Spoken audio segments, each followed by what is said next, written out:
നമസ്കാരം. കർണാടകയിലെ യലഹങ്കയിൽ കെട്ടിടം തകർത്തതുമായി ബന്ധപ്പെട്ട വലിയ വിവാദം മലയാള മാധ്യമങ്ങളടക്കം കത്തി നിൽക്കുകയാണ്. ചില കർണാടകയിലെ മാധ്യമ സുഹൃത്തുക്കളുമായി സംസാരിച്ചപ്പോൾ അവർ പറഞ്ഞത് അവിടെ വലിയ പ്രശ്നങ്ങളോ വിവാദങ്ങളോ ഒന്നും തന്നെയില്ല. കർണാടക ഉപമുഖ്യമന്ത്രിയും പ്രദേശ് കോൺഗ്രസ് കമ്മിറ്റി അധ്യക്ഷനുമായ DK ശിവകുമാറും മുഖ്യമന്ത്രി സിദ്ധരാമയ്യ അടക്കമുള്ളവർ ഈ വിഷയത്തിൽ കൃത്യമായ അവരുടെ പ്രതികരണം നടത്തിക്കഴിഞ്ഞു. കർണാടകയിൽ ബുൾഡോസർ ഉപയോഗിച്ച് തകർത്ത കെട്ടിടങ്ങൾ അനധികൃതമായി സർക്കാർ ഭൂമി കയ്യേറി നിർമ്മിച്ചതാണെന്ന് പകൽ പോലെ വ്യക്തമായിട്ടും കേരളത്തിലെ ചില മാധ്യമങ്ങൾ അടക്കമുള്ളവർ ഇത് ഒരു മുതലെടുപ്പ് രാഷ്ട്രീയത്തിൻ്റെ ഒരു കാരണമാക്കി ഈ കെട്ടിടം പൊളിച്ചതിനെ മാറ്റുകയാണ്. അതുമാത്രമല്ല, കേരളത്തിലെ ഒരു പ്രത്യേക പാർട്ടിയുടെ, അതായത് CPMൻ്റെ രാജ്യസഭാ MPയും CPMൻ്റെ MLAയുമായ ആളുകൾ കർണാടകയിലെത്തി മതവർഗീയ ആളിക്കത്തിക്കാനുള്ള ശ്രമം കൂടി നടത്തുകയാണ്.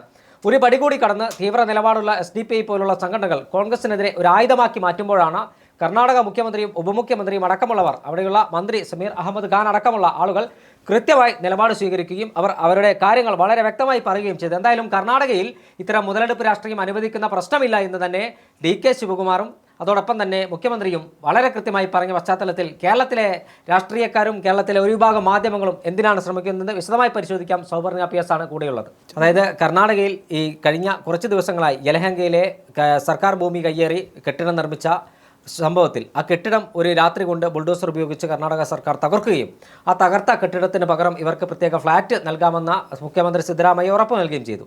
എന്നിട്ടും ഈ വിവാദങ്ങൾ ഇങ്ങനെ കത്തിച്ചുകൊണ്ടിരിക്കുകയാണ്. എന്താണ് ഈ വിവാദം ഉണ്ടാക്കുന്നവരുടെ ലക്ഷ്യം?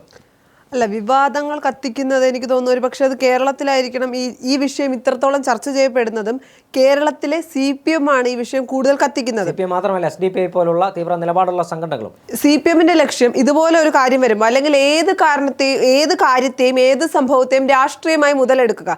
ഈ ഒരു വിഷയത്തിൽ കോൺഗ്രസിനെതിരെ അടിക്കാൻ കിട്ടുന്ന ഒരു ആയുധം. പലരും പറയുന്നത് എന്താണ്, കർണാടകയിൽ സ്നേഹത്തിന്റെ കട പൂട്ടിയോ എന്നൊക്കെയാണ് ചോദിക്കുന്നത്, മാധ്യമങ്ങളിലടക്കം.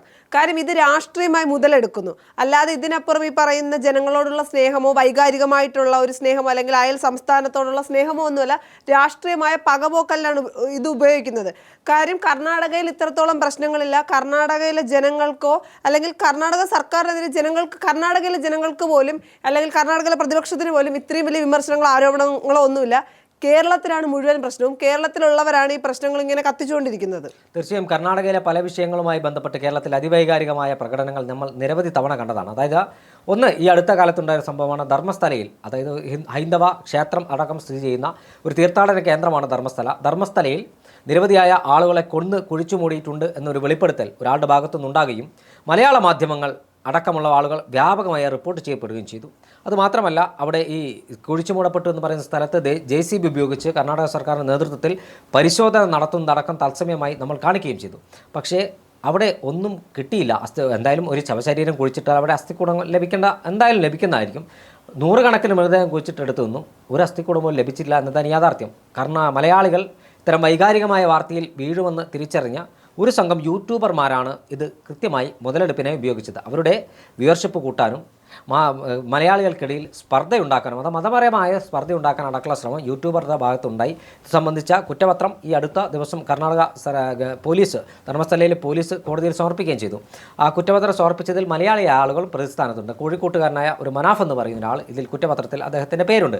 ഈ മനാഫ് ആദ്യമായിട്ടല്ല ഇത്തരം വിവാദങ്ങൾ നിറയുന്നത്. ശിരൂരിൽ മണ്ണിടിച്ചിലുണ്ടായപ്പോൾ കോഴിക്കോട്ടുള്ള ഒരു ലോറി ഡ്രൈവർ അതിദാരുണമായ ഒരു മരണത്തിന് കീഴടങ്ങിയപ്പോൾ ഈ മനാഫിൻ്റെ പങ്ക് നമ്മൾ കണ്ടതാണ്. മനാഫ് കേരളത്തിലെ ജനങ്ങളുടെ വൈകാരികതയും കേരളത്തിലെ ജനങ്ങളുടെ ആ മനസ്സും അല്ലെങ്കിൽ അവരുടെ മനസ്സിൻ്റെ അകത്തെ ദുഃഖവുമെല്ലാം മുതലെടുക്കുന്നത് നമ്മൾ കണ്ടതാണ്.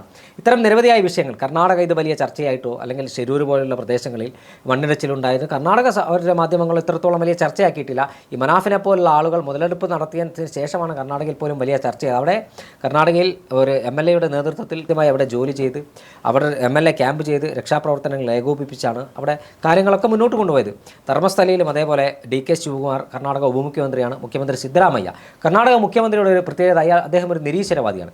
ആ നിരീശ്വരവാദിയായ സിദ്ധരാമയ്യയുടെ നേതൃത്വത്തിൽ അദ്ദേഹം അന്വേഷണത്തിന് ഉത്തരവിടുകയും ധർമ്മസ്ഥലയിൽ കൃത്യമായി പ്രത്യേക അന്വേഷണ സംഘത്തിൻ്റെ അന്വേഷണം നടക്കുകയും ചെയ്തു. DK ശിവകുമാർ അടക്കമുള്ള ആളുകൾ അവിടെ ഇതുമായി ബന്ധപ്പെട്ട് കൃത്യമായി പരിശോധന നടത്തി. ഇതൊരു വ്യാജ വാർത്തയായിരുന്നു എന്ന് പകൽ പോലെ വ്യക്തമായിട്ടും ഇത്തരം യൂട്യൂബർമാർ, മനാഫിനെ പോലെയുള്ള കോഴിക്കോട്ടുകാരനെ മനാഫിനെ പോലെയുള്ള യൂട്യൂബർമാർ അതിനെ തള്ളിപ്പറയാൻ തയ്യാറായിട്ടില്ല എന്നതാണ് യാഥാർത്ഥ്യം. മനാഫ് കേരളത്തിലെ ഒരു ദൃശ്യമാധ്യമത്തിൻ്റെ ചർച്ചയിൽ പങ്കെടുത്ത് പറയുന്നത്, എനിക്ക് വിവരം ലഭിച്ചതിൻ്റെ അടിസ്ഥാനത്തിലാണ് താൻ അവിടെ പോയി ഇത്തരത്തിൽ യൂട്യൂബിലൂടെ കാര്യങ്ങൾ ലോകത്തിലെ പ്രേക്ഷകരുടെ മുന്നിൽ എത്തിച്ചത്. എന്ത് കാര്യങ്ങൾ അദ്ദേഹത്തിന് അറിയുന്നെന്ന് ഇപ്പോഴും വ്യക്തമല്ല. എന്തായാലും ആ കുറ്റപത്രത്തിൽ മനാഫിൻ്റെ പേരുണ്ട്. ബാക്കി കർണാടകയിലെ കോടതി നോക്കിക്കോളും. നമ്മൾ വീണ്ടും ഇതിലേക്ക് വരുമ്പോൾ യലഹങ്കയിലെ കെട്ടിടം പൊളിച്ചതുമായി ബന്ധപ്പെട്ട് വൈകാരികമായി കേരളത്തിലെ SDPI പോലുള്ള സംഘടനകൾ വൈകാരിക മുതലെടുപ്പിനും കോൺഗ്രസിനെ അടിക്കാനുള്ള ഒരു വടിയായി ഉപയോഗപ്പെടുത്തുകയാണ്. കർണാടകയിലെ കോൺഗ്രസിൻ്റെ ചരിത്രം ഇത്തരം ആളുകൾക്കൊന്നും അറിയാത്തത് കൊണ്ടാണ്, SDPIക്കാർക്ക് അറിയാത്തത് കൊണ്ടാണ്. SDPIക്കാർക്ക് 4 വോട്ട് കിട്ടാൻ ചെറുപ്പക്കാരുടെ മസ്തിഷ്കത്തിനകത്തേക്ക് മതവർഗീയവാദത്തിൻ്റെ വിത്ത് കുത്തിവെച്ച്, മതവർഗീയവാദത്തിൻ്റെ വിഷം കുത്തിവെച്ച് അവരെ മറ്റൊരു രൂപത്തിലാക്കി മാറ്റി അവരുടെ കയ്യിൽ ആയുധം കൊടുത്ത് അക്രമത്തിന് പ്രേരിപ്പിക്കുന്നതല്ല എന്ന് നിങ്ങൾ ഇനിയെങ്കിലും തിരിച്ചറിയണം. പോപ്പുലർ ഫ്രണ്ട്, നിങ്ങളുടെ നേരത്തെ ഉണ്ടായിരുന്ന സംഘടനാ രൂപമായിരുന്ന പോപ്പുലർ ഫ്രണ്ട് നിരോധിച്ചിട്ടും നിങ്ങൾ ഇതിൽ നിന്ന് പിന്നോക്കം പോകാൻ തയ്യാറാകുന്നില്ല എന്നതാണ് അവരുടെ നിരന്തരമായ പ്രസ്താവനകൾ ചൂണ്ടിക്കാണിക്കുന്നത്. മുസ്ലിം ലീഗ് അടക്കമുള്ള രാഷ്ട്രീയ പാർട്ടികൾ, അതായത് ന്യൂനപക്ഷ രാഷ്ട്രീയം ഉയർത്തിപ്പിടിക്കുന്ന, മുസ്ലിം സ്വത്വബോധം ഉയർത്തിപ്പിടിക്കുന്ന മുസ്ലിം ലീഗ് അടക്കമുള്ള രാഷ്ട്രീയ പാർട്ടികൾ ഇതുമായി ബന്ധപ്പെട്ട കൃത്യമായി കാര്യങ്ങൾ ജനങ്ങളോട് വെളിപ്പെടുത്തിയിട്ടും അവരെ അപമാനിക്കാൻ മുസ്ലിം ലീഗിനെ ഒരു അതായത് മുസ്ലിം ലീഗ് ഇത്തരം ആളുകൾക്കെല്ലാം ഓശാന പാടുന്ന ആളുകളാണ്, മുസ്ലിം സമുദായത്തിൻ്റെ വിഷയമെന്നാൽ മുസ്ലിം ലീഗ് ഉണ്ടാവില്ല തുടങ്ങിയ തരത്തിൽ മുസ്ലിം ലീഗിനെ ചിത്രീകരിക്കാനുള്ള വ്യഗ്രതയാണ് SDPIക്കുള്ള. SDPIയുടെ കള്ളപ്രചരണങ്ങളൊന്നും വിലപ്പോകുന്ന പ്രശ്നമില്ല. അതോടൊപ്പം തന്നെ കേരളത്തിലെ CPM ഒരു പടി കൂടി കടന്ന് കോൺഗ്രസിനെ ആക്രമിക്കാനുള്ള ഒരു വടിയാക്കി ഇതിനെ മാറ്റുകയാണ്. തീർച്ചയായും നഷ്ടപ്പെട്ടു പോയ രാഷ്ട്രീയ പകപോക്കൽ പോലെ നഷ്ടപ്പെട്ടു പോയ ന്യൂനപക്ഷ വോട്ടുകൾ തങ്ങളുടെ പെട്ടിയിലേക്ക് എത്തിക്കാനാണ് CPM ഈ വിഷയം ആളിക്കത്തിക്കുന്നത്. പക്ഷേ ഇതൊക്കെ കേരളത്തിലെ ജനങ്ങൾക്കറിയാം. അതുമാത്രമല്ല, കർണാടക മുഖ്യമന്ത്രി സിദ്ധരാമയ്യ, ഉപമുഖ്യമന്ത്രിയും പ്രദേശ് കോൺഗ്രസ് കമ്മിറ്റിയുടെ അധ്യക്ഷമായ DK ശിവകുമാർ, വകുപ്പ് മന്ത്രിയായ കൃഷ്ണഗൌഡ, അതോടൊപ്പം മറ്റൊരു മന്ത്രിയായ സമീർ അഹമ്മദ് ഖാൻ, UT ഖാദർ ഉൾപ്പെടുന്ന ആളുകൾ ഇതുമായി ബന്ധപ്പെട്ട കൃത്യമായ വിവരങ്ങൾ പറഞ്ഞിട്ട്, അതുപോലെ കർണാടകയുടെ നഗരവികസന മന്ത്രി AT ജോർജ് അടക്കമുള്ള ആളുകൾ മലയാളികളുടെ ഏതെങ്കിലും തരത്തിൽ, അദ്ദേഹം കോട്ടയംകാരനാണ്, മലയാളികൾക്ക് എന്തെങ്കിലും തരത്തിൽ അങ്ങനെ ഒരു വൈകാരികമായ പ്രശ്നങ്ങളുണ്ടെങ്കിൽ അത് പരിഹരിക്കാൻ മലയാളികളായ മന്ത്രി NA ഹാരിസ് MLA ഉണ്ട് അവിടെ, അതുപോലെ AT ജോർജ് ഉണ്ട്, UT ഖാദർ ഉണ്ട്, സമീർ അഹമ്മദ് ഖാനെ പോലെയുള്ള കാന്തപുരം AP അബൂബക്കർ മുസ്ലിയാറുമായി അടുത്ത ബന്ധമുള്ള വ്യക്തിത്വമാണ്. ഇവരെല്ലാം ഉൾപ്പെടുന്നതാണ് കർണാടകയിലെ മന്ത്രിസഭ. ഇതെങ്കിലും CPM തിരിച്ചറിയണം. ഞാൻ മറ്റൊരു ചോദ്യം ചോദിക്കാനുള്ളത്, അതായത് കർണാടകയിലെ വിഷയം വൈകാരികമായി ആളിക്കത്തിച്ചുകൊണ്ട് CPMന് കേരളത്തിൽ എന്തെങ്കിലും രാഷ്ട്രീയ ലാഭം കൊയ്യാൻ കഴിയുമെന്ന് പ്രതീക്ഷിക്കുന്നുണ്ടോ? ഒരിക്കലുമില്ല. ഇതിപ്പോ ഒരു ചർച്ചയാക്കാം. കാര്യം നമുക്കറിയാം ഏതെങ്കിലും വിധത്തിൽ കാര്യം ശബരിമല സ്വർണ്ണക്കൊള്ളയിൽ നിന്ന് ശ്രദ്ധ തിരിച്ചുവിടുക, അതിനു വേണ്ടിയിട്ടാണ് ഇവർ ഓരോ തവണ, നമുക്കറിയാം ആ തെരഞ്ഞെടുപ്പ് സമയത്ത് അല്ലെങ്കിൽ ശബരിമല വിഷയം കത്തി നിന്ന സമയത്ത് ആദ്യം രാഹുൽ മാങ്കൂട്ടത്തിലിനെ കൊണ്ടുവന്നു. അതിനുശേഷം ഇപ്പം എങ്ങനെയെങ്കിലും ഇവർക്ക് ഈ ശ്രദ്ധ മാറ്റിവിടുക, അതിനു വേണ്ടിയിട്ടാണ് ഇവിടെ നിന്ന് ഒരു സംഘം കർണാടകയിലേക്ക് പോകുന്നത്. മുഖ്യമന്ത്രി അടക്കം കർണാടക വിഷയത്തിൽ അഭിപ്രായങ്ങൾ പറയുന്നത്, അല്ലാതെ കർണാടകയോടുള്ള അല്ലെങ്കിൽ കർണാടകയിലെ ജനങ്ങൾ അനുഭവിച്ച ദുഃഖത്തിൽ പങ്കുചേർന്നിട്ട് ഇതൊന്നുമല്ല. ഇത് ഒന്നാമത്തെ കാര്യം രാഷ്ട്രീയമായി കോൺഗ്രസിനെ അടിക്കാൻ കിട്ടിയ ഒരു ആയുധമാക്കി ഇവരിത് എടുക്കുന്നു. 2, ഏത് വിധേനയും ജനങ്ങളുടെ കണ്ണിൽ പൊടിയിടുക, സ്വർണ്ണക്കൊള്ള വിഷയം വലുതായി ചർച്ച ചെയ്യപ്പെടാതിരിക്കാൻ വേണ്ടിയിട്ട് കാട്ടിക്കൂട്ടുന്ന ഒരു പ്രഹസനം മാത്രമാണിത്.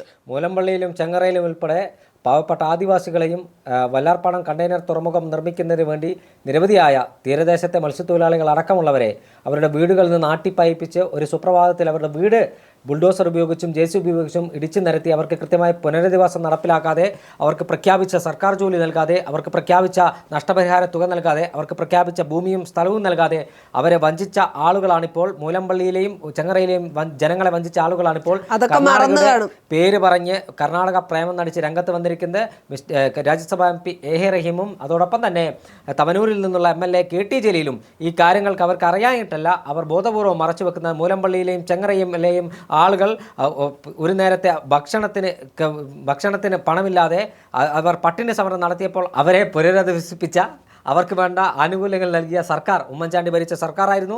2011 ഉമ്മൻചാണ്ടി അധികാരത്തിലേറി ആദ്യ 100 ദിവസത്തിനുള്ളിൽ ചെങ്ങറയിലെയും മൂലമ്പള്ളിയിലെയും സമരം ഒത്തുതീർപ്പാക്കി കേരളത്തിന് മാതൃകയായിരുന്ന സർക്കാരാണെന്ന് AH റഹീമും അതോടൊപ്പം തന്നെ KT ജലീലും മറന്നുപോകരുത്. മുഖ്യമന്ത്രി പിണറായി വിജയൻ അടക്കമുള്ളവർ വാസ്തവം തിരിച്ചറിയണം. കള്ളപ്രചരണങ്ങൾ നടത്തുന്നത് ഇനിയെങ്കിലും അവസാനിപ്പിക്കണം. കർണാടകയിലെ കാര്യങ്ങൾ നോക്കാൻ കർണാടകയിൽ നട്ടലുള്ള ഒരു ഭരണകൂടമുണ്ട്. ആ ഭരണകൂടത്തിന് നേതൃത്വം നൽകുന്ന മുഖ്യമന്ത്രിയുടെ പേര് സിദ്ധരാമയ്യ എന്നാണ്. അദ്ദേഹം ഒരു സ്വർണ്ണക്കടത്തുമായി ബന്ധപ്പെട്ടോ അല്ലെങ്കിൽ ശബരിമല പോലെയുള്ള ഏതെങ്കിലും ക്ഷേത്രത്തിലെ സ്വർണ്ണമോഷണവുമായി ബന്ധപ്പെട്ടോ ഒന്നും സംശയത്തിന് നിലനിൽക്കുന്ന മന്ത്രിസഭയല്ല കർണാടകയിലെ മന്ത്രിസഭ.